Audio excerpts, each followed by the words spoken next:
เฮาเฮ็ดบุญนะเฮ็ดบุญให้เจ้าของได้แต่ทั่วไปว่าเฮ็ดบุญเพื่ออุทิศไปถึงพ่อแม่พี่น้องปู่ย่าตายายนั่นก็คือความหวังดีความปรารถนาดีที่เฮามีต่อกันแต่ว่าโดยความเป็นจริงนั้นเฮาเฮ็ดบุญให้เจ้าของซะก่อน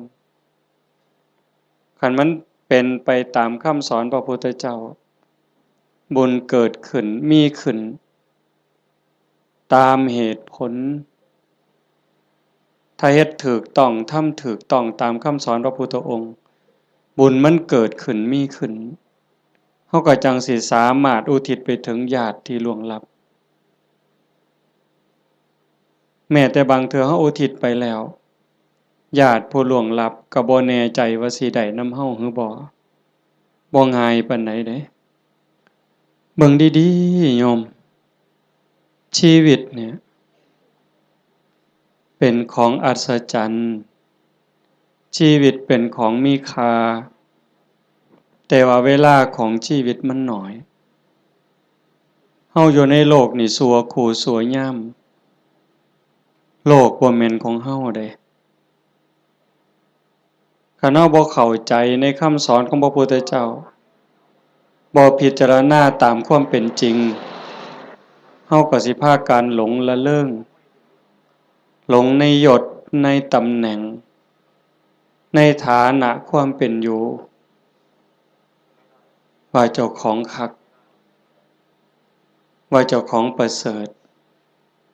ดีกว่าเขาคักกว่าเขาอันนี้คือความบ่ฮู้ดอกคนบ่ได้คิดว่าอยากเป็นแต่ว่ากิเลสตัณหาอวิชชามันตัวเฮาก็เลยหลงไปตามมันในเมื่อวันเวลาผ่านไปคือว่ามาว่างั้นน่ะความแก่ก็เพิ่มขึ้นความเฒ่าเพิ่มขึ้นโรคภัยไข้เจ็บก็ใกล้มื้อใกล้เว้นความตายก็ใกล้เข้ามาเฮามาอาศัยโลกชั่วคู่ชั่วยามบ่แม่นบ่อยู่อันถาวรโลกเป็นหม้องมาเยี่ยมมาพักคันคนมีปัญญาก็สิรู้จักสร้างน้ำทำบุญเก็บเกี่ยวสัมภารธรรมเก็บกรรมบุญกุศลเพื่อนำพาดวงจิตดวงใจเจ้าของให้มันไปดีกว่าเก่าให้มันไปดีไปงามเพราะว่าถ้าตราบใดเฮายังบ่ทันถึงมรรคผลนิพพานการเวียนว่ายตายเกิดมีแน่นอนโยมจงมั่นใจเด้บาปมีจริงบุญมีจริงชาติหน้าชาติก่อนมีจริงนรกก็มีจริงสวรรค์มีจริงเฮ็ดดีก็ย่อมได้รับผลดีจริงเฮ็ดชั่วก็ย่อมได้รับผลชั่วจริงผู้ที่มีสัมมาทิฏฐิเบื้องต้นจังสี่ก็จังสิพยายามบ่ให้วันเวลาชีวิตผ่านไปโดยเปล่าประโยชน์พยายามสิเอากำไรให้มันเป็นชีวิตที่มีกำไรเฮามาเยี่ยมมายามมีวันเวลาที่อาศัยอยู่ในโลกนี้บ่โดนก็ถือเอาประโยชน์ให้ได้หลายที่สุดเพราะว่าเมื่อสิ้นลมหายใจปั๊บทุกอย่างคืนสู่ธรรมชาติบ่ได้หยังจากแนวนอกจากว่าโลกเป็นสถานที่ที่เฮามาเยี่ยมมาเยือนมาพักชั่วคราวในขณะเดียวกันชีวิตส่วนที่เป็นร่างกายเนี่ยก็บ่แม่นของเฮาอีกเป็นของยืมชีวิตเป็นของยืมเฮายืมมาจากธรรมชาติยืมจากดินจากน้ำจากลมจากไฟก่อกำเนิดเกิดมาเป็นร่างกายหมดเวลาก็ต้องคืนให้เขาดินเอาคืนให้ดินน้ำคืนให้น้ำลมคืนให้ลมไฟคืนให้ไฟแต่ว่าชีวิตส่วนที่เป็นจิตใจจิตวิญญาณก็ต้องเดินทางต่อเดินทางต่อไปในวัฏสงสารไปไสล่ะ บ่ฮู้ไปสู่อบายก็ได้นรกเปรตอสุรกายสัตว์เดรัจฉานผู้ที่สร้างบุญไว้บ่พอคือว่ารักษาจิตไว้บ่ดีก็ย่อมล่วงลงสู่อบายแต่หากผู้ใดตั้งโตอยู่ในความบ่ประมาทคือญาติโยมทั้งหลายนี้เป็นผู้บ่ประมาทในความบ่เฒ่าบ่แก่บ่เจ็บบ่ไข้คิดว่ากูบ่ตายง่ายดอกเฮาบ่คิดบ่ประมาทในความบ่เฒ่าบ่แก่บ่เจ็บบ่ป่วยแล้วก็บ่ประมาทในวันเวลาของชีวิตมันสร้างบุญสร้างกุศลเชื่อว่าบุญกุศลนั้นเป็นที่พึ่งผู้ที่เดินทางสายศีลสายธรรมละบาปบำเพ็ญบุญมันขัดเกลาจิตใจขันมันต้องจากโลกนี้ไปต้องตายลงโอกาสสิไปสู่สุคติไปสู่สวรรค์ไปสู่พรหมมันก็มีสูงแม้นว่าสิกลับมาเกิดเป็นคนอีกถ้ามันบ่ทันถึงพระอริยเจ้าขั้นสูงสุดมันก็ต้องกลับมาในเมื่อดวงจิตดวงวิญญาณมันได้เก็บเกี่ยวเอาบุญกุศลเป็นสมบัติของดวงจิตไว้หลายพอสมควรหลังจากหมดเวลาบนสวรรค์บนพรหมกลับมาเกิดเป็นคนอีกเถื่อเป็นคนงามรูปร่างหน้าตาผิวพรรณฐานะความเป็นอยู่ก็ดีสติปัญญาเฉลียวฉลาดโรคภัยไข้เจ็บหน่อยอายุยืนอันนี้เป็นเรื่องของบุญบุญเป็นผู้จัดสรรเป็นผู้ดลบันดาลเป็นผู้กำกับบุญนั่นจึงเป็นที่เพิงเป็นมิตรสหายในทุกๆสถานทุกการทุกเวลาแต่ว่าบาปนั้นมันตรงกันข้ามเป็นสิ่งตามหล่างตามพรานเป็นสิ่งที่ตามเผาล้นก่อให้เกิดความทุกข์ความเดือดร้อนคือผู้บ่ตั้งใจบ่เชื่อ สร้างบาปสร้างกรรมโดยกายวาจาใจความคิดก็บ่ถูกต้องคำเว้าก็บ่ถูกต้องการกระทำก็บ่ถูกต้องเฮ็ดอันใดก็หวังเอารัดเอาเปรียบผู้อื่นในชีวิตเป็นอยู่นี่ก็หาความสุขบ่พอมีความทุกข์อยู่เรื่อยมีความเดือดร้อนอยู่เรื่อยจากโลกนี้ไปก็ล่วงลงสู่อบายนรกเปรตอสุรกายสัตว์เดรัจฉานกลับมาเกิดเป็นคนอีกเถื่อทุกข์ลางเทื่อพิการตั้งแต่ในท้องตาบอดแน่หูหนวกแต่เกิดจังซี้แข้งบ่ลาขาบ่เกิงมือบ่ครบเป็นแนวใดโยมว่าพิกลพิการทั้งร่างกายแล้ว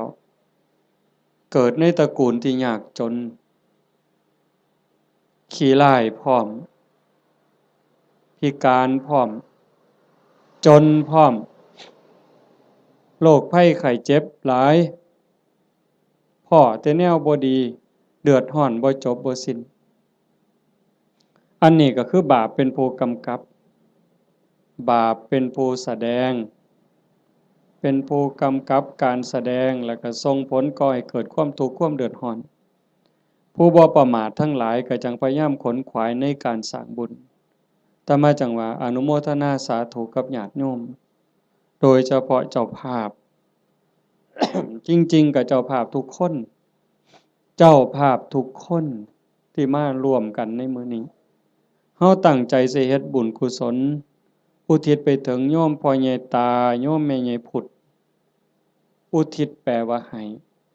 เฮ็ดบุญหวังสิส่งไปฮอดโยมแม่ใหญ่ตาโยมพ่อใหญ่พุทธบุญรัตน์อันนี้ก็คือเจตนาอันนี้คือความหวังตั้งใจของญาติโยมทุกคนแต่ว่ามันสิเป็นไปดังใจบ่อาตมาเว้าค้างไว้ตั้งแต่ตอนต้นๆลางเทื่อเฮาคิดจังหนึ่งคิดอยากได้จังซี้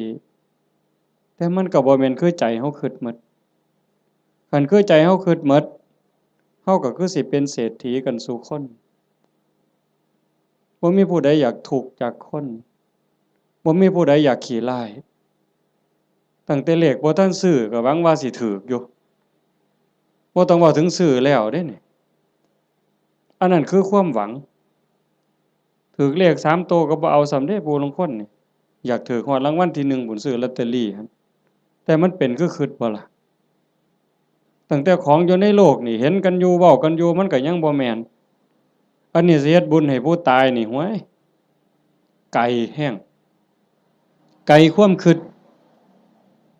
ชาโนชโสนีพราหมณ์นั่นเพิ่นเป็นคนเฮ็ดบุญอยู่บ่อยๆแล้วก็อุทิศบุญหาญาติไปกราบทูลถามพระพุทธเจ้า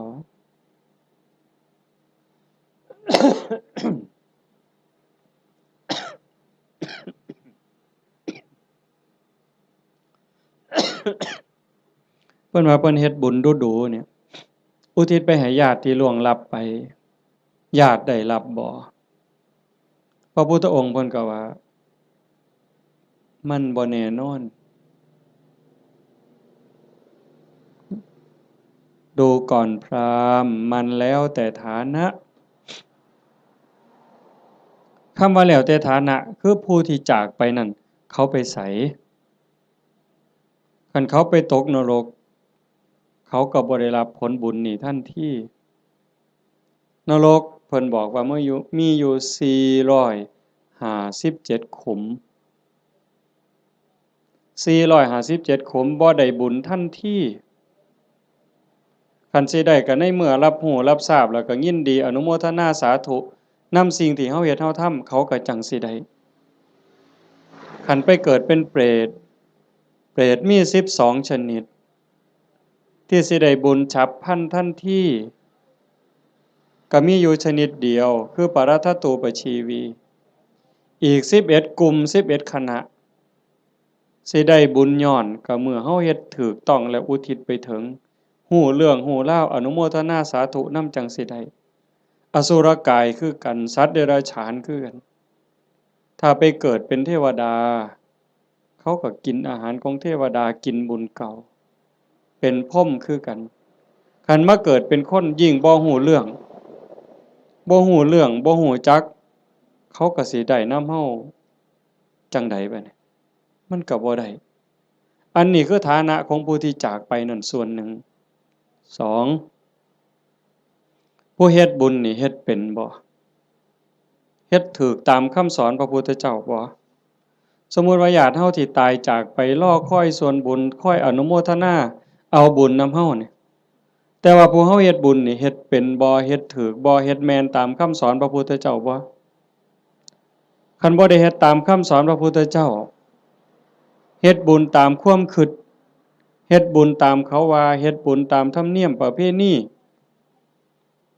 มันก็บ่เป็นบุญผู้ท่าคาถาเป่าทุกข์ก็ทุกข์อยู่ส่ำนั้นจังซั่นการเฮ็ดบุญเนี่ยมันจะต้องศึกษาทำความเข้าใจแต่ว่าโยมทั้งหลายโดยเฉพาะผู้เป็นเจ้าภาพโยมแม่ออกสมบูรณ์หลายๆคนเนาะพ่อใหญ่อ่อนแม่ใหญ่สมศรีนางวิภารัตน์นายทวีศักดิ์พ่อใหญ่สง่านางโยมกาญจนาโยมศิริพรโยมกิตติโยมชูชาติโยมสมบูรณ์นายประจวบนางรัตมณีโยมชั่นชัยโยมดวงธิดาโยมพรณภาโยมไกรสอนโยมจันทิราอันนี้ก็ถือว่าเฮาเข้าใจพอสมควรคันเฮาบ่เข้าใจในคำสอนพระพุทธเจ้าบ่ได้ฟังเรื่องบุญบ่ได้ยินเรื่องบุญจนเข้าใจแล้วเฮาก็จะเฮ็ดบุญจังซี่บ่ได้บ่เฮ็ดดอกต้องเฮ็ดอีกอย่างหนึ่งจังซั่นการเฮ็ดบุญมันเป็นการสร้างประโยชน์สูงสุดให้กับชีวิตตนเองในปัจจุบันแล้วก็หวังผลบุญนั่นให้เป็นสิ่งเพิงพาอาศัยได้ในปรโลกเบื้องหน้าเฮาก็จังเฮ็ดในส่วนที่เป็นบุญตามคำสอนพระพุทธเจ้าวางหนึ่งน่ะอาตมามานั่งฟังอยู่ในรถครูบาอาจารย์เพิ่นสิกลับวัดเพิ่นให้พรโยมมีบทหนึ่งตอนท้ายๆปุญญานิปรโลกัสสมิงปฏิฏฐาโหนติปานินังเพราะเหตุว่าบุญนั้น เป็นที่พึ่งของสัตว์ทั้งหลายในโลกหน้าพร้อมทั้งโลกต่อไปเพิ่นแปลว่าจังซี่ปุญญานิปรโลกัสสมิงปฏิทาโหนติปานินังเพราะเหตุว่าบุญนั้นเป็นที่พึ่งของสัตว์ทั้งหลายในโลกหน้าพร้อมทั้งโลกต่อไปบุญนี่เป็นสื่อของความสุขเป็นสื่อของความดีความงามบุญนำมาซึ่งความสำเร็จนำมาซึ่งความเจริญเฮาได้ดังหวังตั้งใจนี่บุญเป็นผู้กำกับทั้งหมดบุญเป็นสื่อของความสุขความดีความงามนำมาซึ่งความสำเร็จบุญเป็นที่เพิงนอกจากบุญบ่มีอันใดเป็นที่เพิงอันถาวรได้โยมคิดเบิ่งดีๆเด้แม่นอยู่ดอกในขณะที่เป็นอยู่เฮาก็แสวงหาหมดนั่นล่ะเข้าของเงินทองชื่อเสียงอำนาจวาสนาบริวารญาติพี่น้องก็พอได้เพิงพาอาศัยกันในข้าวที่ยังอยู่แต่โยมพิจารณาเบิ่งดีบ่คนเฮาเพิงพาอาศัยกันได้จริงๆกันในข้าวที่มีศีลมีธรรมในใจเด้ในข้าวที่ทุกคนมีศีลมีธรรมเจือจานอยู่ในใจก็จังเพิงพาอาศัยกันได้คันถ้าศีลธรรมจืดจางไปจากใจแล้วผัวก็เพิงบ่ได้เมียก็เพิงบ่ได้ลูกก็เพิงบ่ได้โยมเปิดโทรทัศน์เบิ่งสิได้ยินเกือบซุมื้อเห็นเกือบซุมื้อผัวฆ่าเมียเมียฆ่าผัวพ่อแม่ฆ่าลูกลูกฆ่าพ่อแม่พี่น้องฆ่ากันหมู่ฆ่ากันผู้บางคนมีเงินหลายๆก็คิดว่าสิอยู่เย็นเป็นสุขบ่เงินนั่นล่ะพาเจ้าของเดือดร้อนนอกจากสิถูกเขามาแย่งมาปล้นมาจี้จับไปเรียกค่าไถ่บางเทื่อเห็นว่าเจ้าของมีเงินหลายก็ไปข่มคนอื่นสร้างความเดือดร้อนให้ผู้อื่นก็โดนจับปรับไหมใส่โทษเมื่อดีบ่ดีเขากู้เขายืมค่าปิดปากค่าล้างหนี้ก็มีเห็นบ่ล่ะมันจังบ่แม่นที่เพิงอันแท้จริงแต่ที่เพิงอันแท้จริงคือบุญคือโยมนั่งฟังเทศน์ฟังธรรมอยู่นี่เฮาได้เกิดมาเป็นคนเนี่ยคันบุญบ่หลายมันสิได้เป็นคนบ่เจ้าว่านกหนูปูปีกงัวควายช้างม้าสัตว์เดรัจฉานทั้งหมดคันจะเว้าไปไล่ไปทั้งหมดตั้งแต่สัตว์นรกอเวจีจนถึงภวากพรหมบ่มีผู้ใดที่บ่เคยพ่อเป็นแม่เป็นพี่เป็นน้องอาตมาบ่ได้เว้าเอาเด้พระพุทธเจ้าเว้าเด้ในวัฏฏะสงสารนี้ไม่มีใครเลยที่ไม่เคยเกิดเป็นพ่อเป็นแม่เป็นพี่เป็นน้องเป็นญาติร่วมสายโลหิตไม่มีใครเลยที่ไม่เคยเกิดเป็นสามีภรรยากันมาก่อนโยมอยู่นี่หลายๆคนเคยเป็นผัวเป็นเมียกับหนอนกับมดกับยุงที่มันมากัดเฮานี่นั่นคือวัฏฏะสงสารเป็นหยังเขาต้องไปเป็นแบบนั้นนั่นคือบุญเขาบ่พอสร้างบาปสร้างกรรมเฮามีบุญหลายได้รักษาศีลหาไว้มีกุศลกรรมบท10พอสมควรจังทรงให้เฮาได้เกิดมาเป็นคนได้เกิดมาเป็นคนแล้วบ่คือกันเห็นบ่หน้าตาบ่คือฐานะบ่คือสติปัญญาบ่คืออุปนิสัยใจคอบ่คือกันคนเดียวกันนี่โยมเคยสังเกตเบิ่งเจ้าของบ่ลางเทื่อหูสองข้างบ่คือกันเด้แต่ละคนตาสองข้างบ่คือกันเด้สังเกตเบิ่งเด้อหมู่พวกคนเฮาที่รู้จักกันตาสองข้างบ่คือกันลางเทื่อดังเนี่ยปีกจมูกเนี่ยบ่คือกันเด้นิ้วมือนิ้วตีนคนเดียวกันก็บ่คือกันมือข้างซ้ายเป็นจังหนึงข้างขวาเป็นจังหนึงเป็นหยังก็เป็นจังซั่นคันให้พระเจ้ามาออกแบบเอาคันว่าพระเจ้าเป็นผู้สร้างเนี่ยคันพระเจ้าเป็นผู้สร้างอาตมาว่าคนสิคือกันหลายเติบอยู่เด้เราสิขี้คร้านเฮ็ดแบบพิมพ์เนาะก็ ก็สิเฮ็ดพิมพ์มาคือรอพระพุทธรูปนี่เทเขามันก็สิคือกันหมดนะ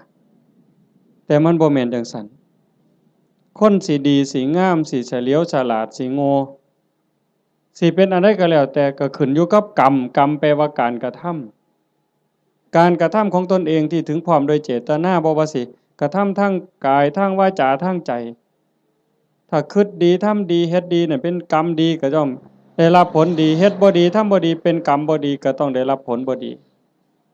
ในเมื่อมันเป็นจังซั่นพระพุทธเจ้าเพิ่นจึงบอกว่าบุญนั่นเป็นที่เพิงโยมทั้งหลายก็อยากได้บุญโยมไม่ออกผู้เป็นเจ้าภาพญาติโยมทุกคนมาร่วมฟังเทศน์ฟังธรรมมาร่วมบุญร่วมงานมาเพาะมาโม่นั่นก็คือเฮาอยากได้บุญแต่ว่าการเฮ็ดบุญนั่นเฮ็ดจังได๋มันจังสิได้หลายขึ้นกว่าเก่าปู่ย่าตายายเพิ่นเว้าว่าเฮ็ดบุญกฐินมันได้บุญหลายโยมก็ตั้งอกตั้งใจอยากเฮ็ดบุญกฐินในชีวิตหนึ่งให้มันได้เป็นเจ้าภาพทอดกฐินมันสิได้บุญหลายอาตมาก็ว่าเป็นไปได้ถ้าเฮ็ดเป็นเด้ถ้าเฮ็ดบ่เป็นมันก็บ่เกิดบุญคำโบราณเพิ่นว่ามีกฐินบูดกฐินเน่ากฐินเศร้าหมองอีหยังเพิ่นว่าจังซั่นแต่คันเฮ็ดเป็นบัดมันก็งดงามเป็นที่เพิงพาอาศัยได้ในชีวิตนี้ในชีวิตหน้าบ่จบบ่สิ้นเพิ่นจังให้เฮาศึกษาทำความเข้าใจเรื่องบุญปุญญะเมวะโสสิกขยะอายตัตถังสุขินทริยังทานันจะสัมมจาริยันจะ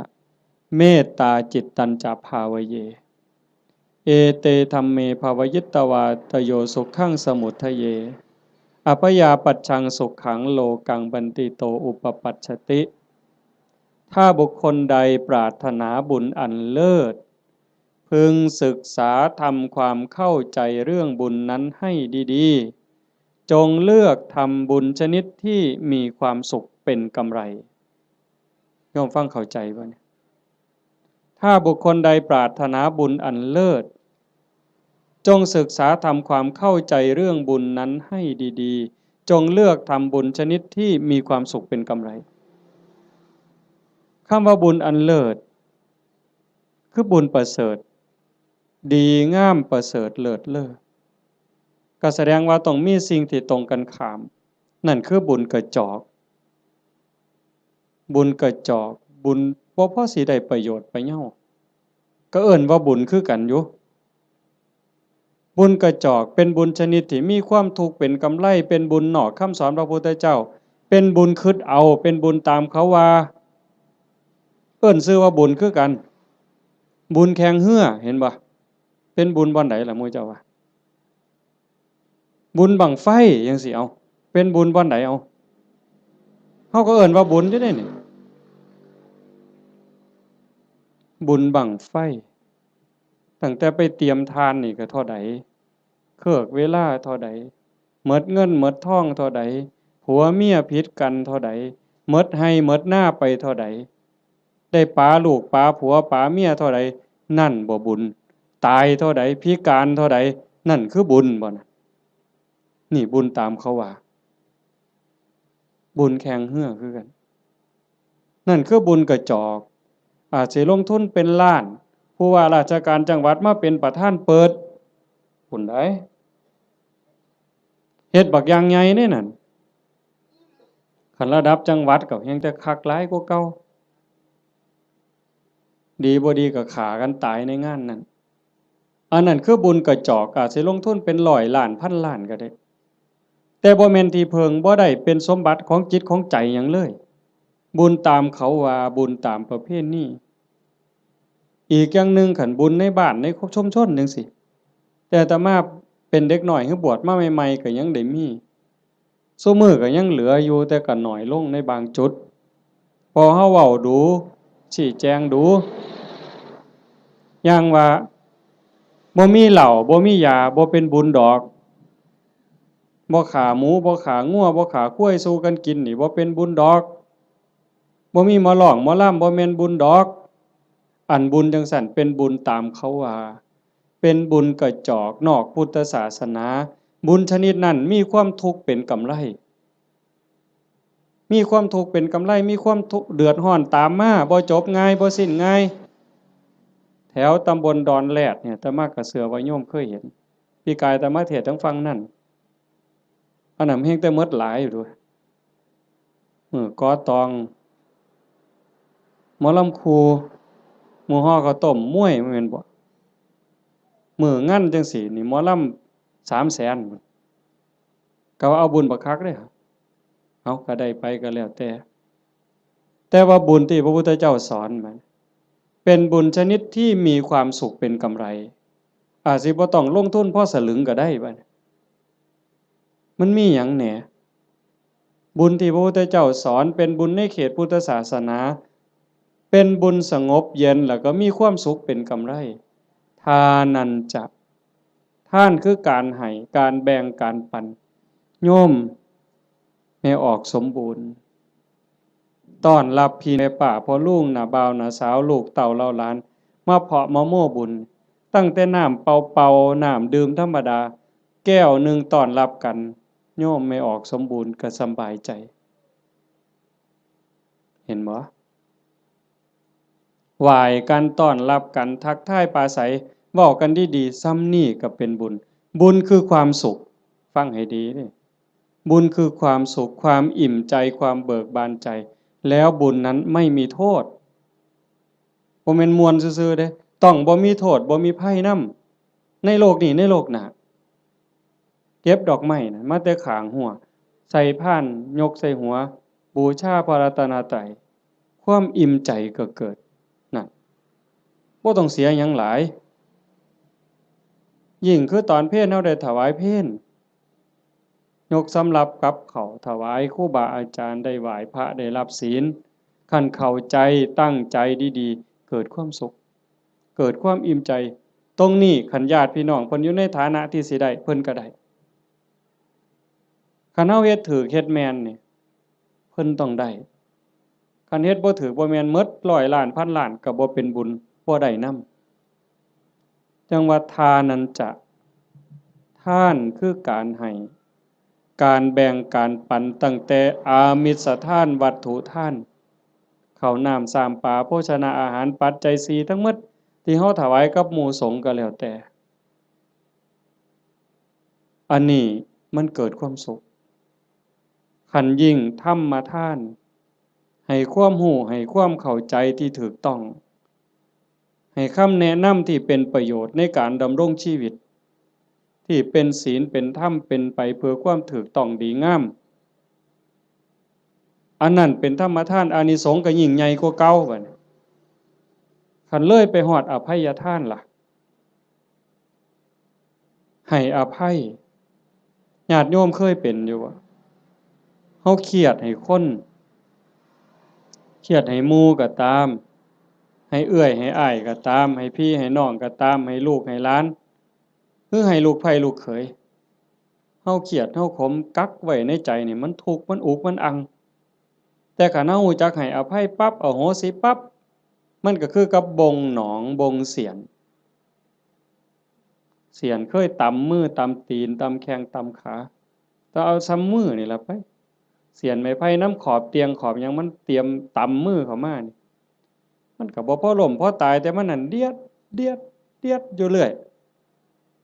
บัดเฮาตัดสินใจบงออกเคลียร์เอาหนามนั่นออกเอาเสียนนั่นออกปั๊บโล่งการให้อภัยก็เป็นจังซั่นฝีจังซี่โยมเคยเป็นฝีบ่แต่ต่อมาเป็นเด็กน้อยฝีอยู่ก้นอยู่กับโพกโยมไม่ออกเพิ่นกีบักเขียบแหงกับเปลือกบักงิ้วกีจนมันไหม้ดำๆเอามาผสมกับปูนเขี้ยวหมากเอามาแปะมันดูดจูด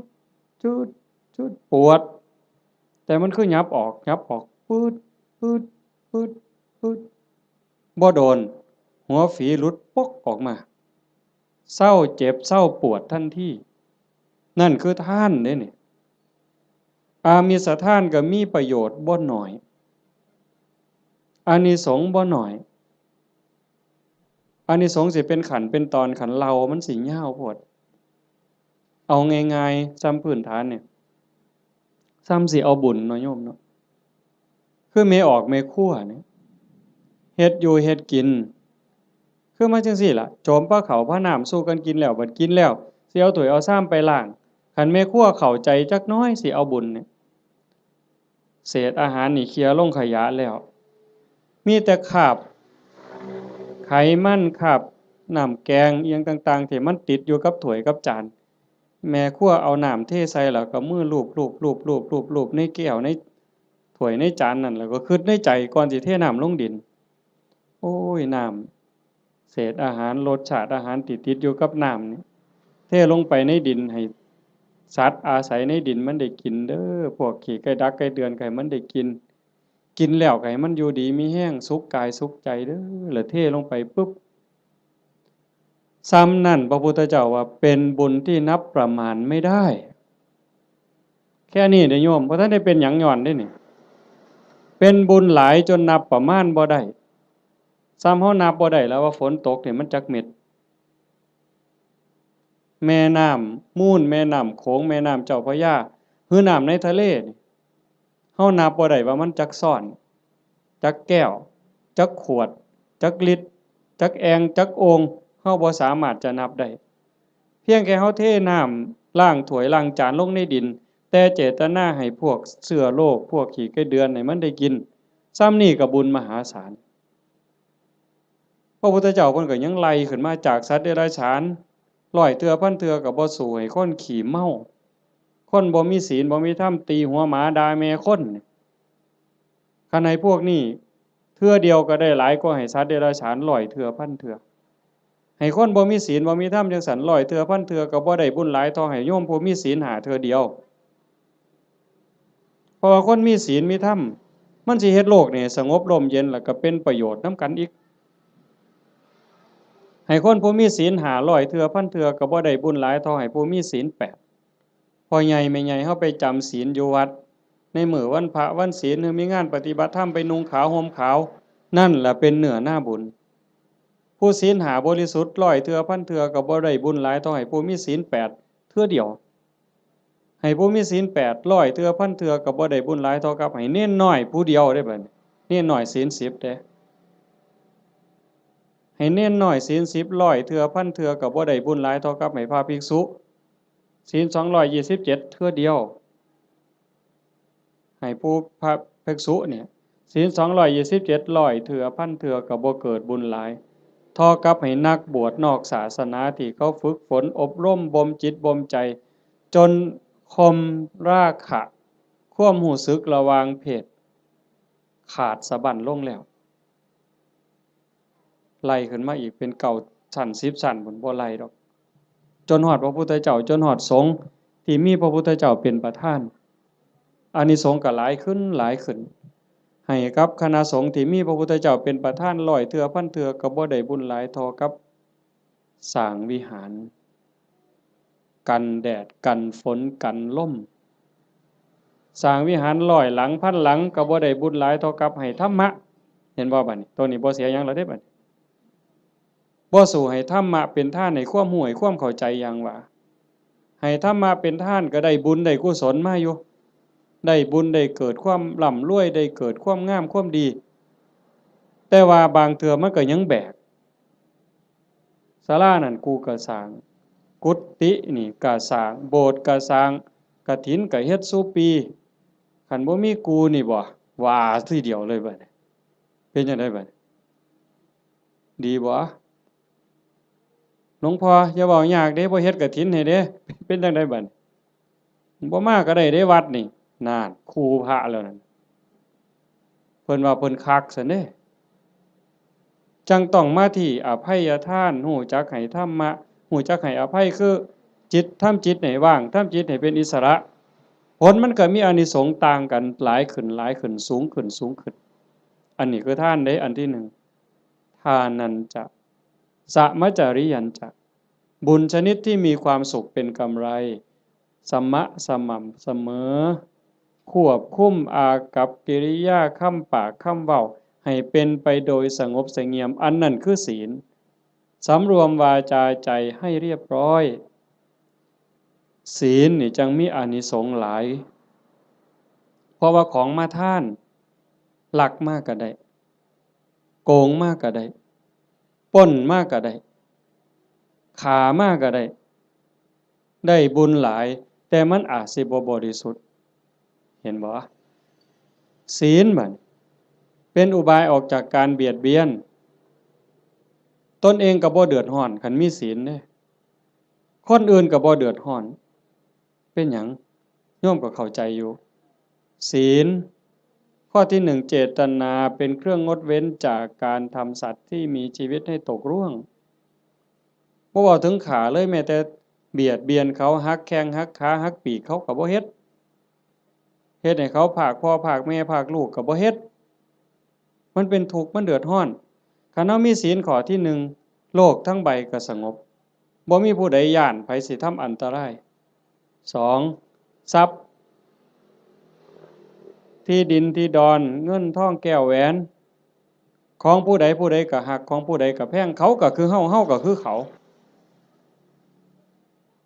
ชีวิตและทรัพย์สินกันเว้าข้อที่หนึ่งอีกจักหน่อยเนี่ยร่างกายอย่าว่าแต่มาเข็นมาฆ่าเถาะทุบตีก็บ่เอาไปเอามานี่แม่ออกพ่อออกเคยเป็นบ่หมอสิฉีดยาป้องกันโรคป้องกันภัยเขาสิฉีดวัคซีนบ่ให้เฮาเจ็บเฮาป่วยบางเทื่อก็เจ็บบ่ให้เขาฉีดตั้งแต่ไปโรงเรียนนี่ครับว่าหมอสิฉีดยามื้ออื่นนี่โอ้ย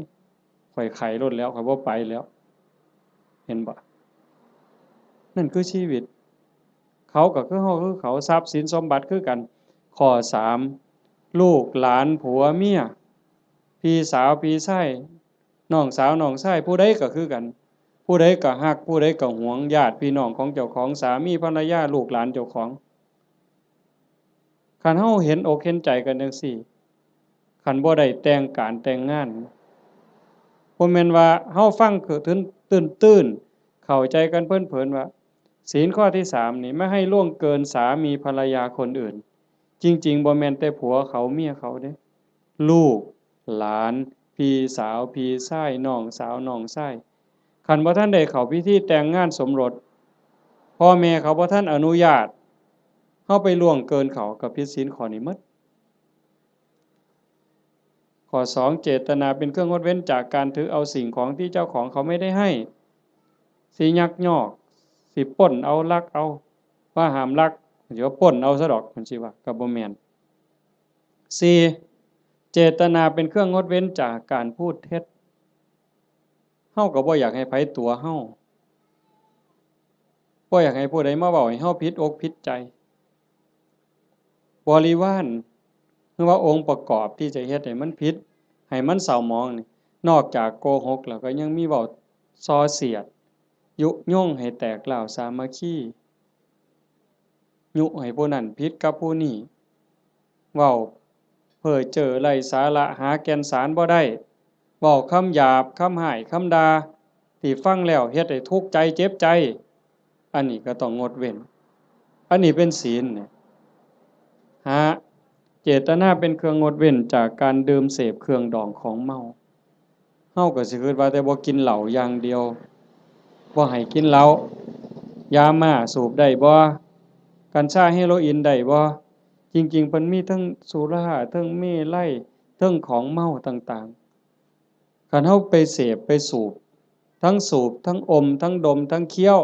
เฮ็ดให้ขาดสติสัมปชัญญะบางเทื่อเป็นบ้าอย่างมันคลั่งยาบ้าจับแม่เจ้าของปาดคอพ่อเจ้าของปาดคอมันดีบ่นใดบัดคันเฮาเฮ็ดได้จังซี่มันก็เป็นเครื่องคุ้มครองบ่เบียดเบียนตนเองบ่เบียดเบียนผู้อื่นความเดือดร้อนก็บ่ต้องเกิดขึ้นในโลกในสังคมอันนี้คือบุญชนิดที่มีความสุขเป็นกำไรที่พุทธเจ้าเพิ่นสอนข้อที่2 3เมตตาจิตตัญจภาวะเยสร้างความหักความแพงความเมตตาความหวังดีต่อกันให้มันหลายขึ้นให้มันเจริญขึ้นอย่างเฮาเฮ็ดสมาธิเบิ่งญาติโยมหลายๆคนท่าทางนี่เฮาเป็นคนวัดคนว่าจำศีลภาวนาไปปฏิบัติธรรมนำครูบาอาจารย์บ่หันบ่นี้ สังเกตเบิ่งบ่เวลาเราเดินจงกรมโดยความตั้งใจล้อมสติในอารมณ์ปัจจุบันเวลามานั่งสมาธิก็มีสติที่ลมหายใจเข้าออกคัน10นาทีผ่านไป20นาทีผ่านไปคันฮอด30นาทีแฮ่งแต่สุดยอดคันเรามีสติในอารมณ์ปัจจุบันลมหายใจเข้าก็ฮู้ลมหายใจออกก็ฮู้ลมสั้นก็ฮู้ลมยาวก็ฮู้ใจโยมสินิ่งใจนิ่งใจสบายกายเบาจิตเบาความรู้สึกที่เป็นสุขมันจะเกิดขึ้นสมองก็ปลอดโปร่งเบากายเบาใจความคิดอันดีอันงามเกิดขึ้นมาคันมันหลายไปกว่านั้นอีกสงสารคนรู้โตนคนบ่เว้าแต่ว่าคนที่ฮักกันแพงกันเด้แม้แต่คนเป็นคู่กรรมคู่เวรด่าเฮารังแกเฮาเบียดเบียนข่มเหงเฮาก็สิมีความเมตตาให้เขารู้โตนเขาอีกต่างหากเขาเบียดเบียนข่มเหงฆ่าตีเฮานี่สิเอาโทษเอาเรื่องผู้อื่นสิเอาโทษยุให้เอาโทษจับเข้าคุกเข้าตารางปรับไหมใส่โทษเฮาผู้ถูกตีถูกฆ่าหัวล้างข้างแตกแขนหักขาหักบางเทื่อโอ้ยบ่ว่าหยังดอกรู้โตนมันให้อภัยมันซะเห็นบ่คันคนในโลกมีจิตสภาพนี้ล่ะโยมว่ามีใจเป็นจังซี่ล่ะที่โอบอ้อมไปด้วยศีลด้วยธรรมจิตที่ถูกห่อหุ้มด้วยศีลด้วยธรรมด้วยความเมตตาต่อกันโลกมันสิเป็นจังไดโยมว่าที่มันวุ่นวายอยู่จังซี่ย้อนคนขาดศีลขาดธรรมบ่ใส่ใจต่อศีลต่อธรรมก็เลยมีแต่ความเห็นแก่เนื้อแก่ตัวเอาเปรียบแม้กระทั่งเมียเจ้าของบ่ต้องเว้าผู้อื่นเด้เอาเปรียบเมียเจ้าของเอาเปรียบผัวเจ้าของลูกเต้าเอาเปรียบพ่อแม่แน่นอนเลยเลี้ยงมาพาใหญ่ตั้งแต่พูนอุ้มผ้าค่าท้องยากปานใดไม่ออกหูดีบ่ต้องจักถามดอกว่าพ่อแม่สิฮักเฮาส่ำใดห่วงใยเฮาส่ำใดโยมถามเจ้าของฮักลูกแต่มื้อใดยายหึ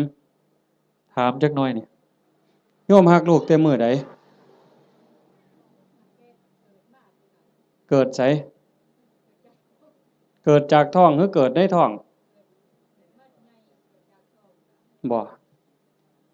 ยายว่าเกิดออกจากท้องมาฮักเลยแต่อาตมาเห็นว่าผู้บางคนนี่ส่วนหลายฮักตั้งแต่ว่าลูกมีในท้องพู้นว่าตั้งท้องแล้วฮักเลยลุกก็ระวังย่างก็ระวังกินก็ระวังนอนก็ระวังสิกินอันใดลงไปคันถ้าแม่นเจ้าของมักปานใดเคยกินเคยแซ่บแต่คันว่ามันสิเฮ็ดให้ลูกแสบลูกร้อนหยุดนั่นคือความฮักเด้ฮักตั้งแต่ว่าลูกอยู่ในท้อง9 เดือน10 เดือนคลอดมาก็เกือบล้มเกือบตายเชื่อว่าทุกคนนี่มื้อออกลูกนี่บ่มีผู้ใดม่วนปานใดดอกเทิงร้องเทิงไห้จมให้ผัวซ้ำผู้บางคนเครียดให้ลูกบ่ซังลูกบ่ฮักตั้งแต่คาท้องบ่ฮู้ซ้ำว่าลูกในท้องนี่มันสิเป็นผู้หญิงหรือเป็นผู้ชายสิพิการบ่สมบูรณ์บ่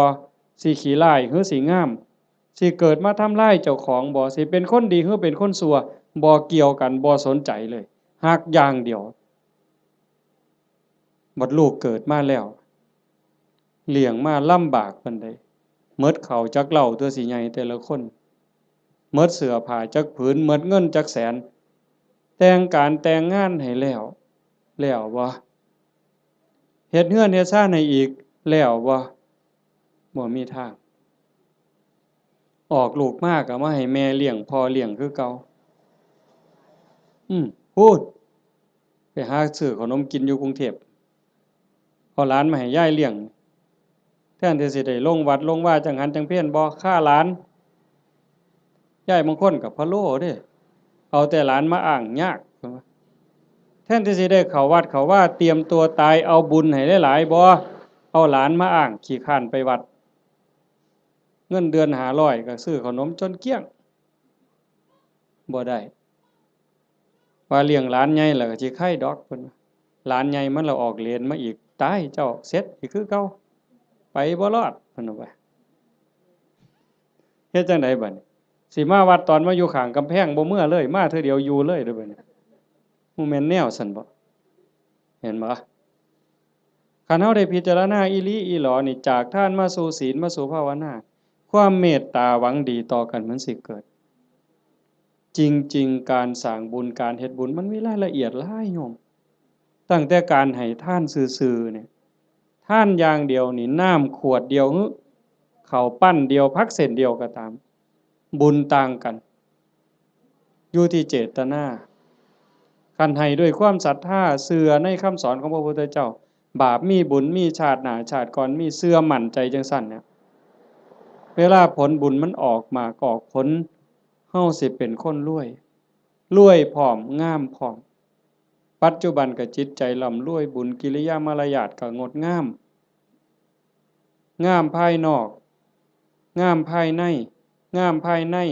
ทรงไปสู่ภายนอกเกิดชาติใหม่พบใหม่งามพร้อมรวยพร้อมนี่ก็ในท่านโดยศรัทธาศรัทธาแปลว่าเชื่อใจมั่นใจไว้ใจวางใจ2ให้ทานด้วยความเคารพในวัตถุทานเคารพในผู้รับทานอาตมาเว้าข้างไปตอนต้นมันแล้วแต่ฐานะที่ชาโนโสนิพามถามพระพุทธเจ้ามันแล้วแต่ฐานะมันมีหลายระบบอีกหลายเหลี่ยมอีกผู้รับทานน่ะมีศีลมีธรรมบ่อย่างคือทอดกฐินนี่ครูบาอาจารย์เพิ่นมีศีลมีธรรมได้ฝึกฝนได้อบรมมื้ออื่นเวลาพ่อใหญ่พาไปกาวกฐินฮือย่ายผู้เป็นเจ้าภาพอุ้มผ้ากฐินถวายเนี่ยมื้อนั้นอาตมาไปเห็นอยู่วัดหนึ่งเพิ่นนิมนต์ไปรับนำเพิ่นเขียนคำถวายให้เจ้าภาพนี่อุ้มผ้าไตรจีวรตั้งนะโมแล้วก็พาหมู่ว่าอิมังพันเตกฐินะจีวรทุตสังอาตมาก็เหลียวเบิ่งหน้าเจ้าภาพ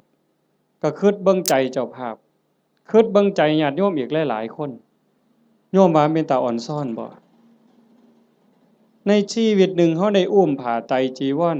กล่าวถวายสังฆทานถวายผ้ากฐินว่าเป็นบุญใหญ่เป็นบุญสุดยอดมันสิเป็นความภูมิใจสิเป็นบุญปานใดโยมว่าคิดเบิ่งเด้อยายชีวิตหนึ่งนี่เฮาให้ได้เฮ็ดคันบ่ได้เฮ็ดกองใหญ่เป็นเรื่องเป็นราวคือเพิ่นกลับไปห่วมเพิ่นเฮ็ดได้อันนี้คือสิ่งที่ได้เด้บุญเนี่ยติดตามไปในโลกนี้โลกหน้าหน้ามีไผได้เฮามาอาศัยโลกชั่วคราวบ่แม่นของเจ้าของดินนี่สิว่าของเฮาซั่นบ่หน้านี่สิว่าซื้อเจ้าของในโฉนดสิภูมิใจซั่นบ่มันสิภูมิใจจักมื้อจักหน่อยเขาก็เปลี่ยนเป็นชื่อผู้อื่นล่ะเฮ้ยอยู่ในทะเบียนบ้านมันจะสิสถานะเจ้าบ้านนี่ชื่อขึ้นก้อนหมู่นั่นสถานะเจ้าบ้านน่ะจะร้องตายมึงติพอ24ชั่วโมงยังเขามาทับตาแดงใส่ปรับหล่นตายว่าซั่นว่าเจ้าบ้านเจ้าบ่ต้องไปไสเด้อเจ้าอยู่หั่นเด้คันแม่นเจ้าบ้านอีหลีนั่นต้องเป็นเจ้าของอยู่ตลอดมันบ่แม่นหน้าก็บ่ได้สวนก็บ่ได้รถก็บ่ได้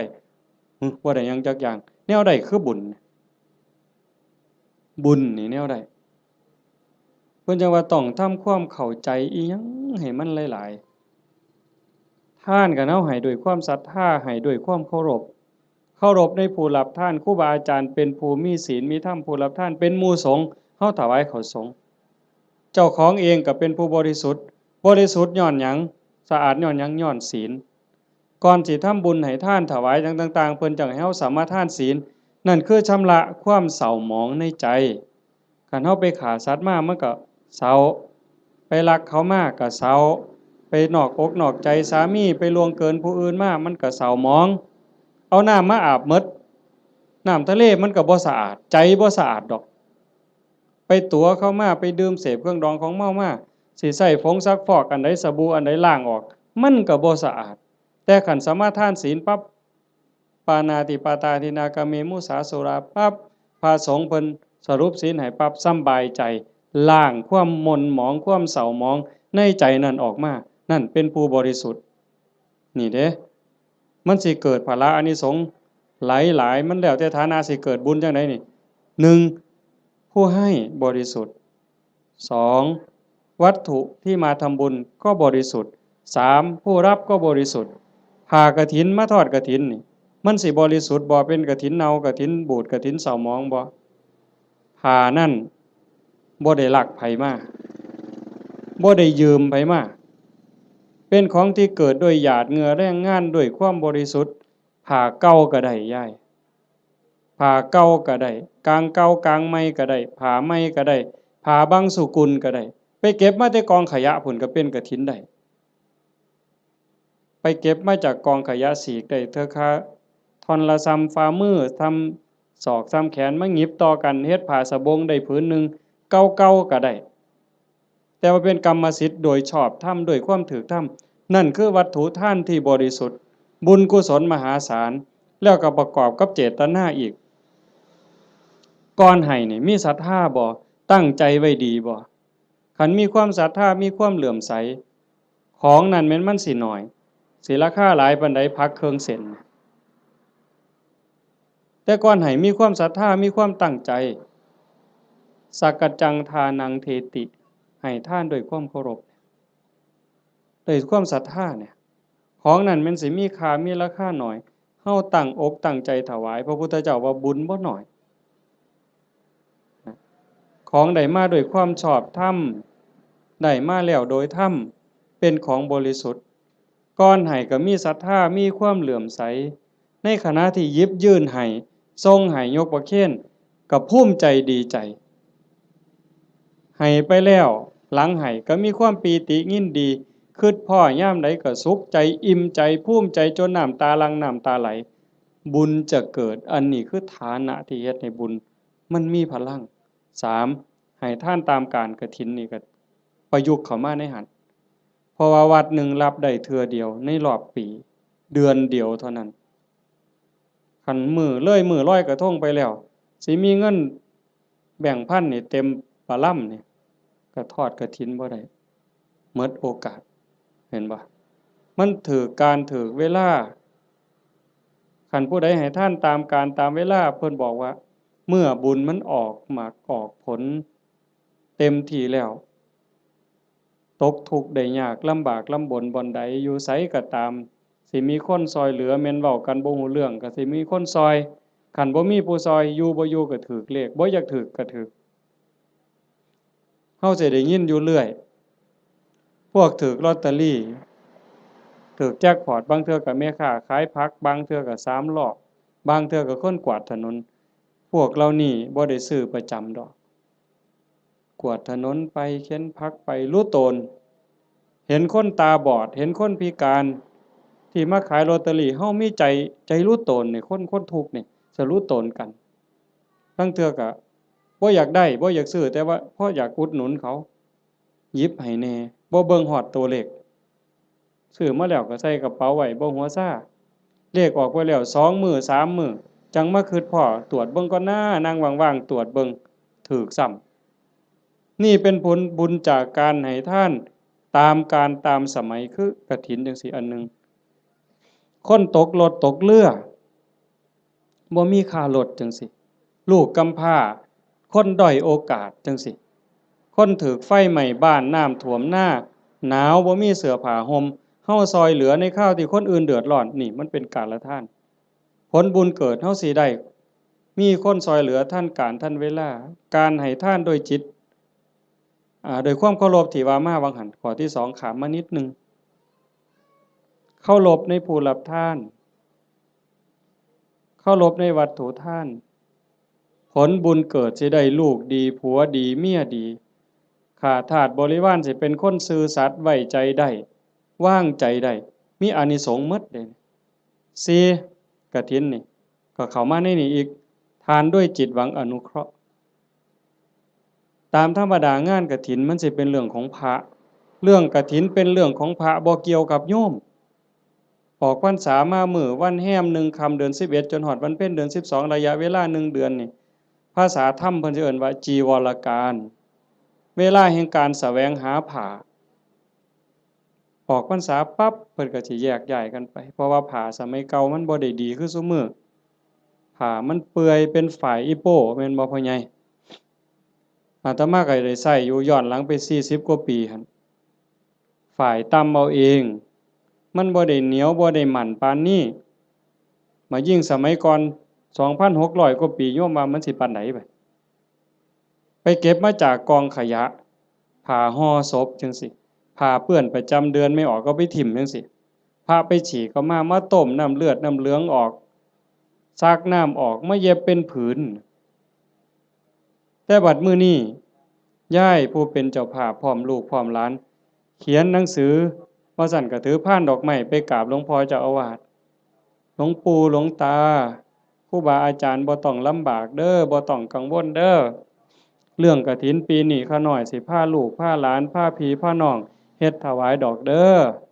ให้ครูบาอาจารย์สำบายใจได้ศึกษาธรรมะปฏิบัติธรรมะมาบอกมาสอนพวกผู้ค้า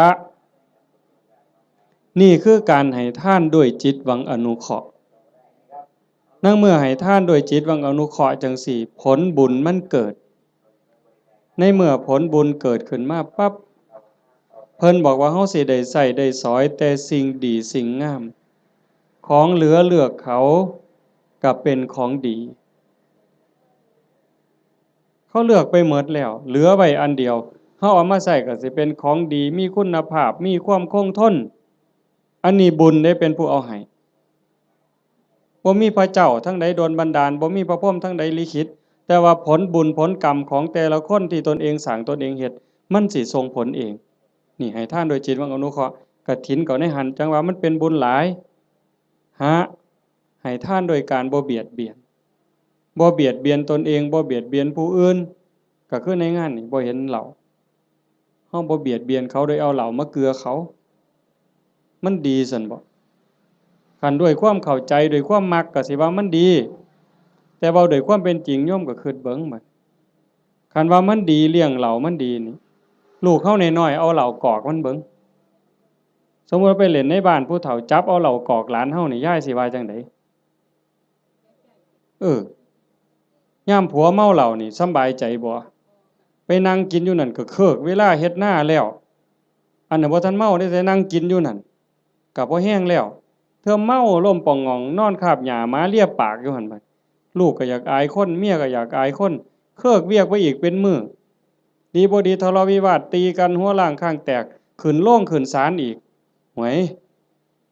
แขนหักขาขาดพิกลพิการลูกกำพร้าเต็มบ้านเต็มเมืองนี่ย้อนเหล้ายังสิว่าดีอยู่อำเภอรัตนะนี่บ่ปานใดดอกเนาะไกลสุรินทร์จักหน่อยคนสุรินทร์ไม่กินสุรายังว่าหมาสุรินทร์เสยอยู่เว้ยแต่ว่าซุมื้อมันเปลี่ยนแล้วเนาะไปอยู่ศรีสะเกษแทนแล้วบัดนี้อันนั้นก็บ่ยอมแพ้คือกันในทางนั้นก็ได้แต่ว่าเฮานี่มันพัฒนามาแล้วโยมเห็นบ่มันบ่ดีเฮาก็จังทำบุญโดยการบ่เบียดเบียนคันเฮาทำบุญด้วยการไม่เบียดเบียนนี่พระพุทธเจ้าเพิ่นบอกว่าเมื่ออานิสงส์เกิดผลบุญมันทรงเต็มที่เฮามีดินมีดอนมีไร่มีนาเรือนซ่านบ้านซองทรัพย์สินสมบัติโจรลักบ่ได้ไฟบ่ไหม้ของเฮาลมบ่พัดของเฮาให้เสียหายเห็นบ่เพิ่นจะว่าเฮ็ดบุญกฐินมันได้บุญหลายมันก็แม่นคันเฮ็ดเป็นบ่เป็นก็จอดคือกันลงทุนเป็นแสนเป็นล้านก็ลองเบิ่งติล่ะคันเฮ็ดแบบว่าน่ะนี่ขาหมูขางัวสั้นขาสังลางไว้นี่ผู้ใดมาก็ปาดก้อยซกเล็กอยู่กับนี่โลดเอ้าลองเบิ่งเราก็เอารถมาจอดไว้นี่อยากกินเท่าใดก็กินนี่มันจะบ่ตีกันหัวล้างข้างแตกอยู่นี่เจ้าภาพสิไปอยู่ไสล่ะเจ้าว่ากินบ่อิ่มด่าเจ้าภาพอีกเมามาฮากใส่เจ้าภาพเสร็จอีกลองเบิ่งเป็นบุญบ่ใดบัดนี้บ่มีแต่ว่าคันแนวนี้แม่ป้าพ่อลุงแม่ใหญ่จักมาแต่ไสนี่มานั่งฟังเทศน์ฟังธรรมนำกันด้วยความสงบงามอันนี้มันเกิดบุญมื้อนี้จะเว้าเรื่องกฐินจักนิดนึงแต่ว่ามันจะได้บุญหลายแนวใดเขาเบิ่งเอาแต่ซ้ำสายตาเฮาเห็นคันเป็นบุญอย่างอื่นบุญแจกข้าวบุญอัฏฐาซื่อๆโยมก็บ่เฮ็ดคักปานนี้อันนี้เตรียมการโดนเป็นแห้มเดือนแห้มปีตั้งต่อเพราะว่าเฮาเชื่อว่ามันเป็นบุญ บอกลูกบอกหลานว่าลูกเอ้ยหลานเอ้ยทั้งลูกไผ่ลูกเขยหมู่เจ้าเก็บเงินเด้อออมเงินเด้อประหยัดแน่แม่สิพาเฮ็ดบุญกฐินหาพ่อใหญ่แม่ใหญ่หาปู่หาย่าหาพ่อผู้มีพระคุณในวงตระกูลเฮาอย่าสะเอาแต่สองนี่เด้บ่แม่นเพียงแค่ตาพ่อใหญ่ตาแม่ใหญ่พุทธบุญรัตน์อย่างเดียวพ่อแม่ในอดีตปู่ย่าตาทวดในชาติก่อนภพก่อนผัวชาติก่อนเมียชาติก่อนลูกเต้าเหล่าหลานแต่อดีตตลอดฮอดเจ้ากรรมนายเวรเฮาเอาพ่อใหญ่ตาแม่ใหญ่พุทธนี่เป็นหลักแล้วก็ต่อไปฮอดพวกที่เฮาบ่เคยฮู้จักนั่นคือพวกเหล่านั้นเพิ่นอาจจะรอคอยรับบุญรับกุศลที่โยมเฮ็ดอยู่เฮาจะบ่ขี้ทีแฮ่งให้แฮ่งได้อย่าไปเว้าเด้มันเรื่อยๆอยู่แม้แต่อยู่วัดครูบาเขารายการจังซี่หรือไปเทศน์บางหม่องยังมีอยู่ในความคิดจังซี่ว่า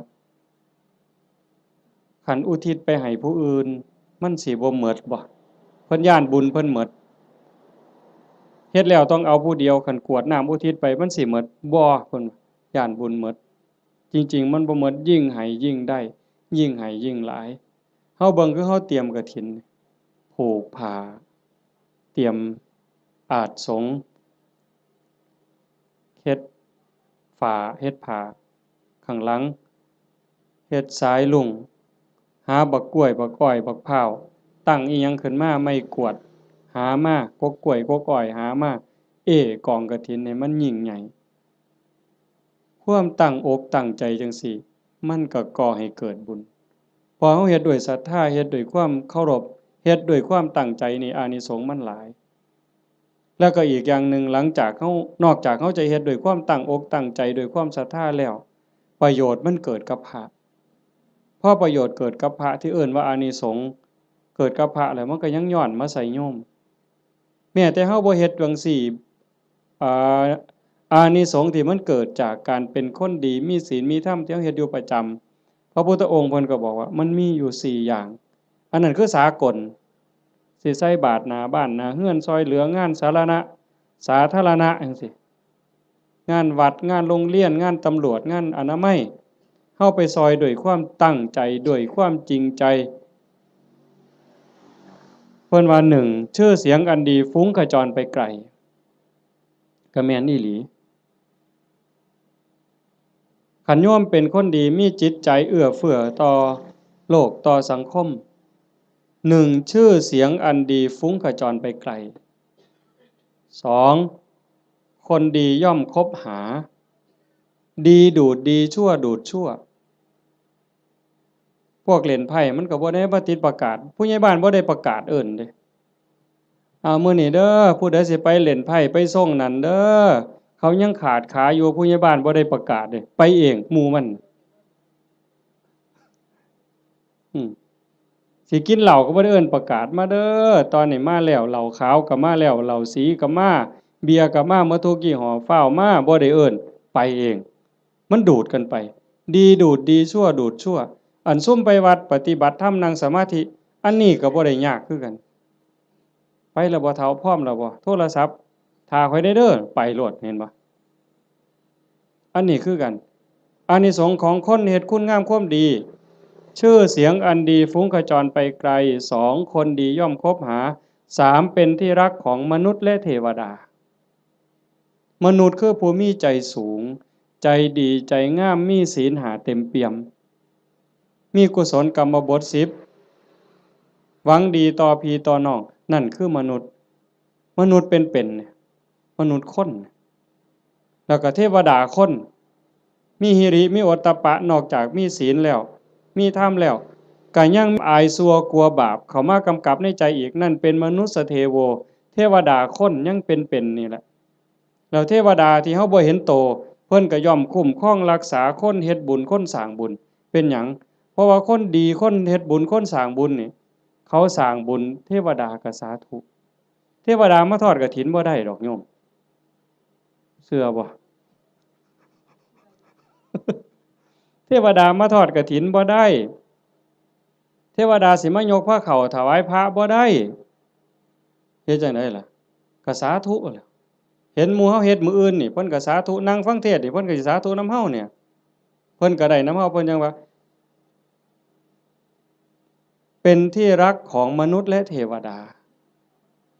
เพิ่นฮักเพิ่นคุ้มครองเพิ่นรักษาเพราะว่าเพิ่นได้บุญนำ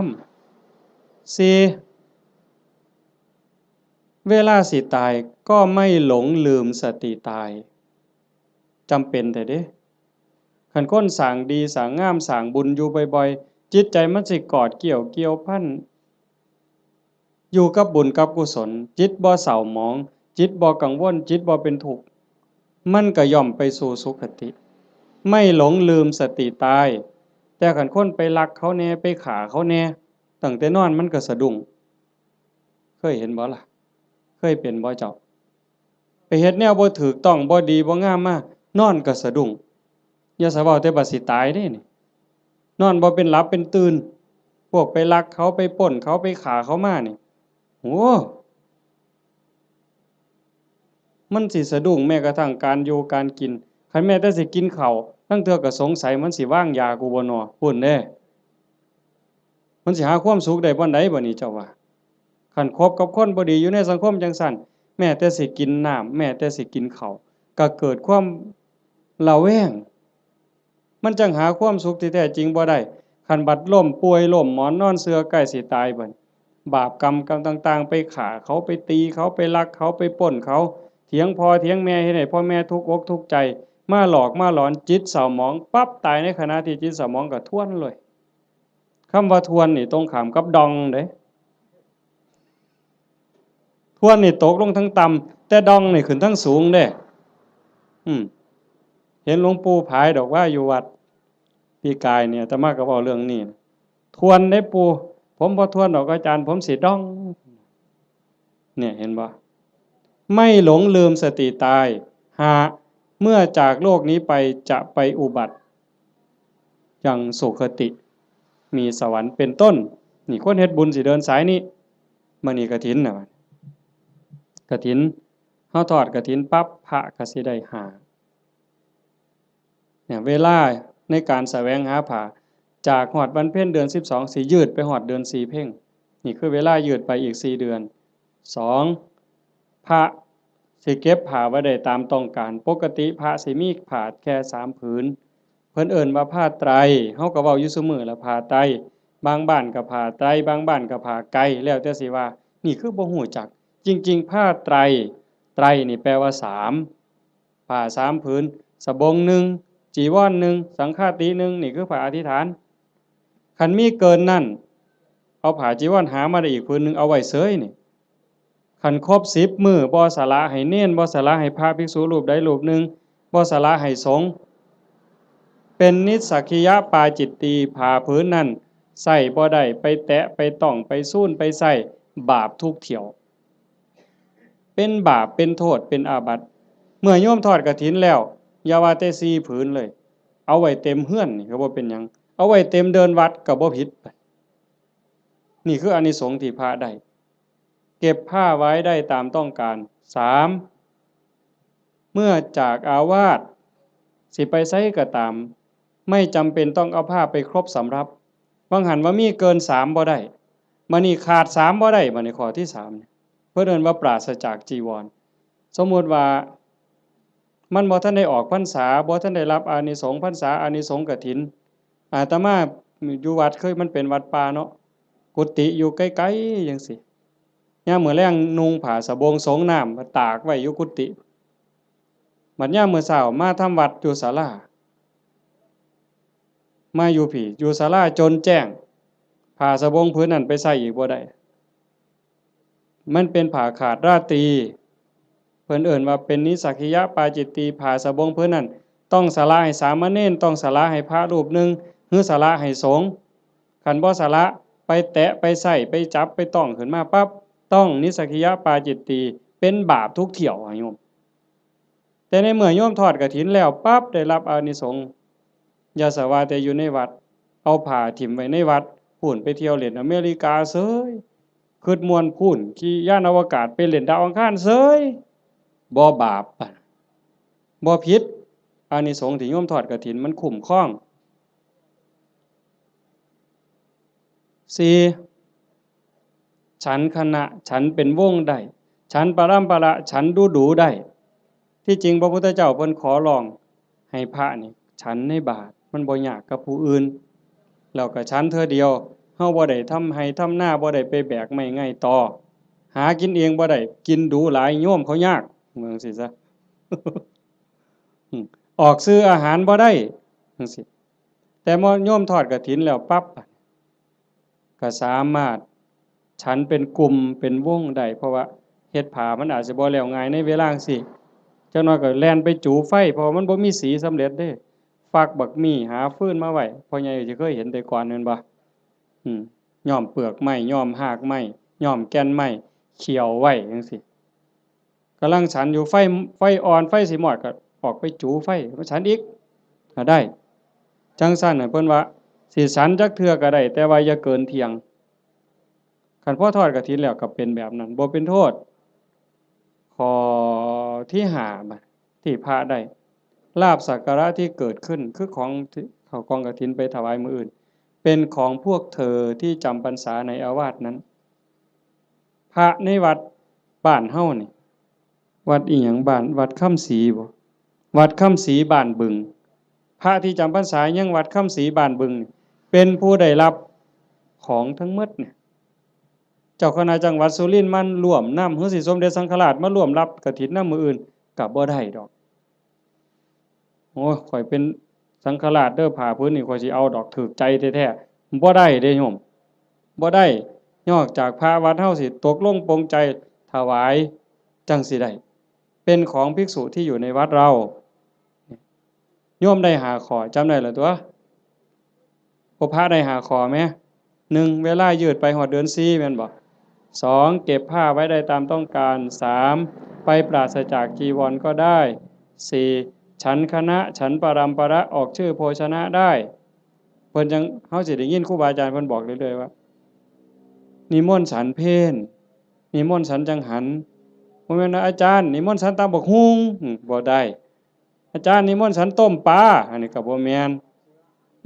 นิมนต์ฉันข้าวอันนี้ก็บ่แม่นคันรับกฐินแล้วก็ได้อยู่จังซี่นะแต่เฮาก็บ่จำเป็นก็จักสิไปว่าเฮ็ดหยังเนาะก็แล้วไปดอกบัดนี้โยมได้หยังบัด1อายุยืนผู้ทอดกฐินผู้ร่วมไปอนุโมทนากฐิน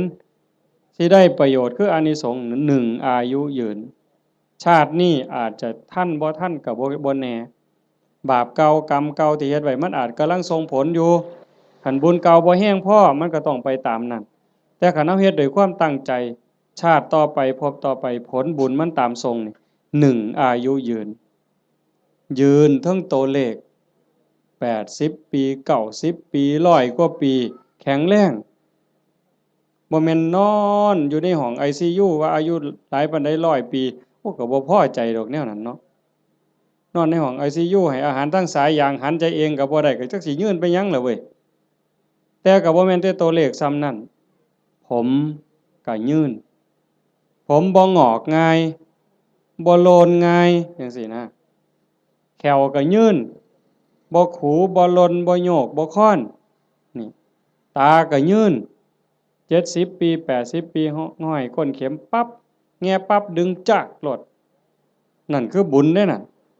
คันผู้บุญบ่หลายบัดนี้ว้ายใส่แว่นสายตาตั้งแต่อยู่ประถมพี่อย่าสว่าแต่เข็มเย็บผ้าเลยเข็มเย็บกระสอบนี่ก็จ้อยหูล้มแข้งนี่ก็แง่บ่ถูกอยู่ นั่นคือบุญบ่พร้อมโยมคันทอดกฐินแล้วมันสิได้บัดนี้ตาสิดีแต่ชาติต่อไปเด้คันมีของเก่าก็เอาชาตินี้โลดแล้วหูดีบัดนี้หูก็ยืนแขวก็ยืนตาก็ยืนผิวพรรณก็ยืนบ่คือกันเด้ผู้บางคน40ปีนี่เฒ่าเพราะปานหยังแต่ผู้บางคน50 60 70นี่ผิวพรรณยังสดใสอยู่สีดำสีขาวก็ตามดอกแต่ว่าบ่เหี่ยวบ่ย่นหลายนั่นมันเป็นบุญทั้งหมดน่ะโยม1อายุยืนย้อนหยัง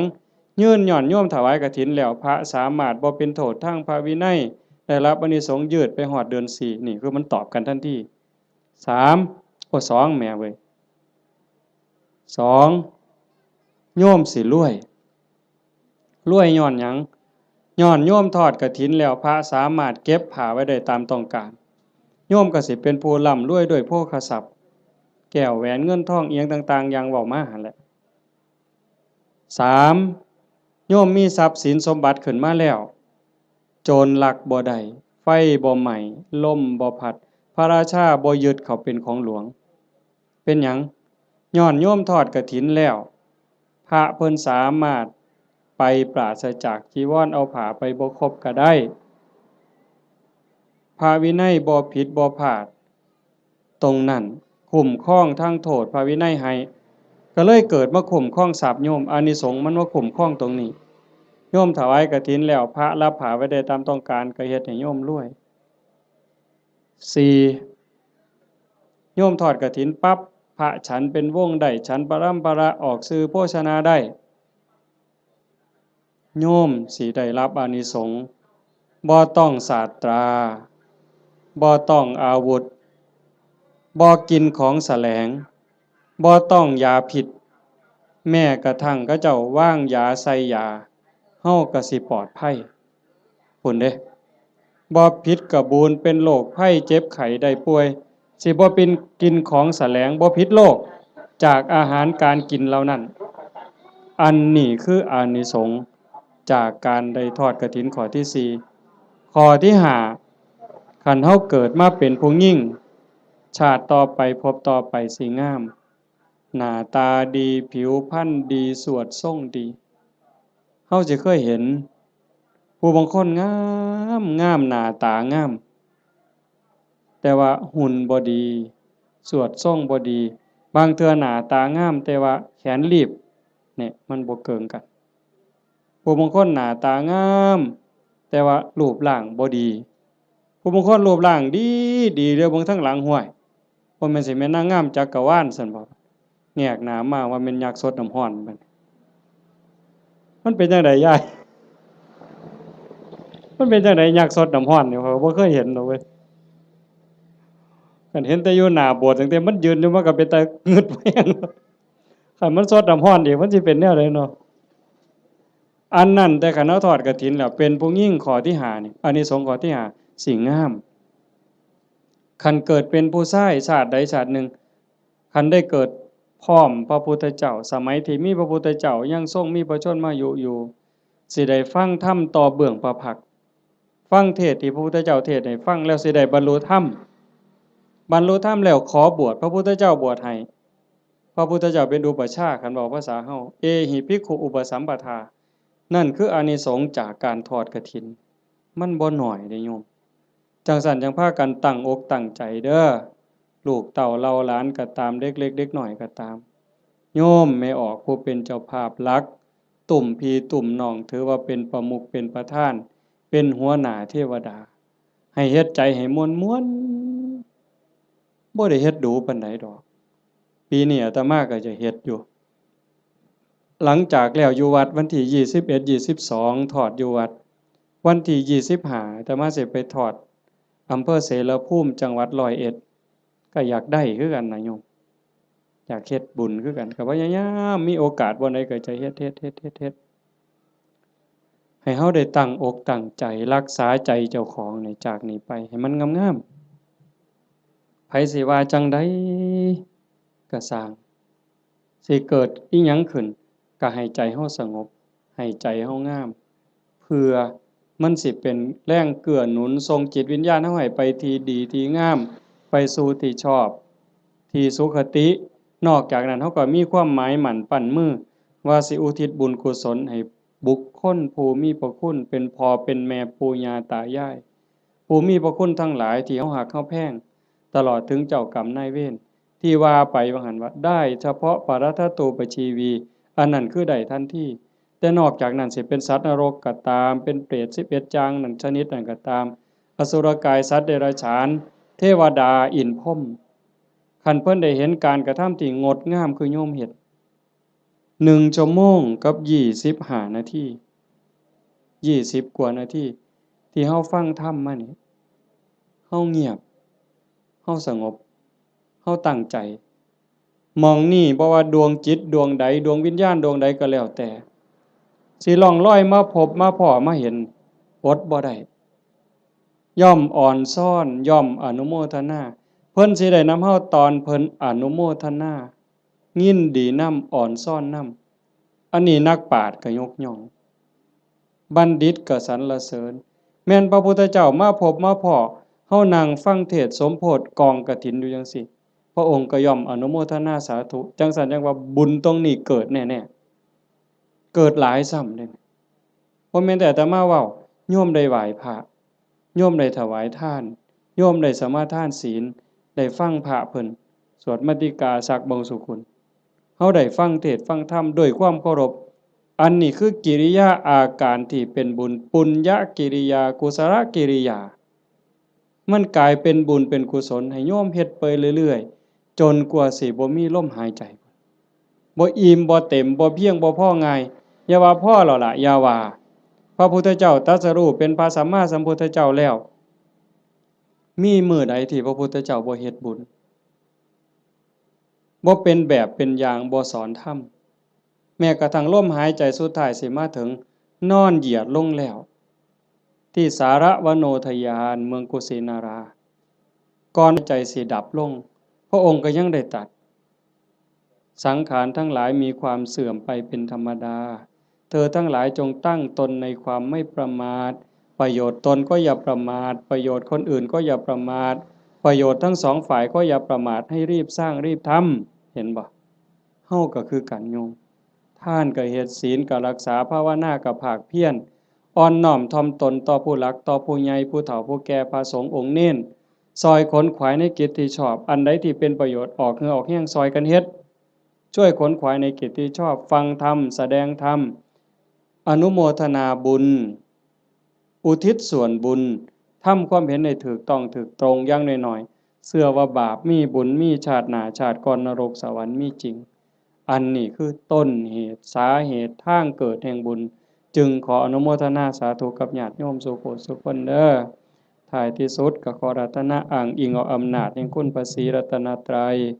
คุณของพระพุทธเจ้าพระธรรมพระสงฆ์และอำนาจแห่งบุญกุศลคุณงามความดีที่มีทั้งหมดทั้งมวลในสากลจักรวาลจงหลอมร่วมมาเป็นตบะเป็นเดชะเป็นพลวะปัจจัยอำนวยหนุนทรงไปถึงดวงจิตวิญญาณของโยมพ่อใหญ่ตาแม่ใหญ่พุทธบุญรัตน์ตลอดถึงญาติโกโหติกาปู่ย่าตายายผู้มีพระคุณทั้งหลายสรรพสัตว์ทั้งหลายเจ้ากรรมนายเวรของญาติโยมทั้งหลายหากว่าสามารถรับรู้รับทราบได้ด้วยตนเองกระจงอนุโมทนาสาธุรับเอาหากบ่สามารถสิรู้ทราบได้ด้วยตนเองก็ขอฝากข่าวบุญข่าวกุศล